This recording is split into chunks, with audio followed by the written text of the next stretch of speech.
अस्सलामुअलैकुम वरहमतुल्लाहि वबरकातुहू। आज हो रही थी कश्मीर में बर्फ़बारी और हमारा मन कर रहा था हम गरम गरम पकोड़े खाएं। शाम का टाइम हो रहा था और हमने सोचा क्यों ना अभी पकोड़े बनाए जाए, क्योंकि बर्फ़ भी बहुत ही लेट स्टार्ट हुई थी। फिर हमने काम किया, लाए प्याज, उनको कट करा। एक्चुअली हमारे भाई ने बहुत ज़्यादा हेल्प की। हमारे भाई ने प्याज कट किए, उसके साथ मिर्ची डाली और जो हमारी सिस्टर है उन्होंने पकोड़ों का बैटर तैयार किया।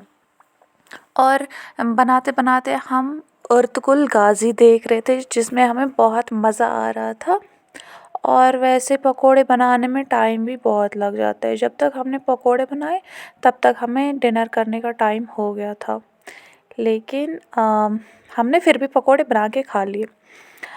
और उसके बाद क्या हुआ, ये जो यहाँ पे बैटर तैयार कर रही है, ये बेसन और चावल के आटे का बैटर है।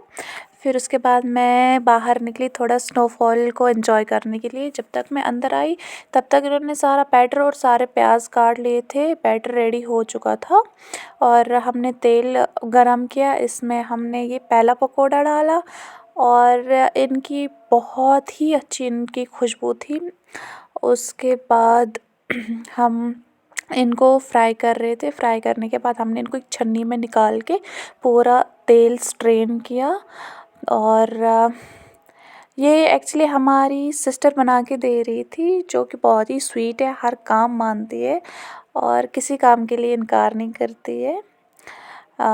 फिर ये मैं पहला पकोड़ा एंजॉय कर रही हूँ, मुझे बहुत ही टेस्टी लग रहा था, बहुत ही मज़ा आ रहा था।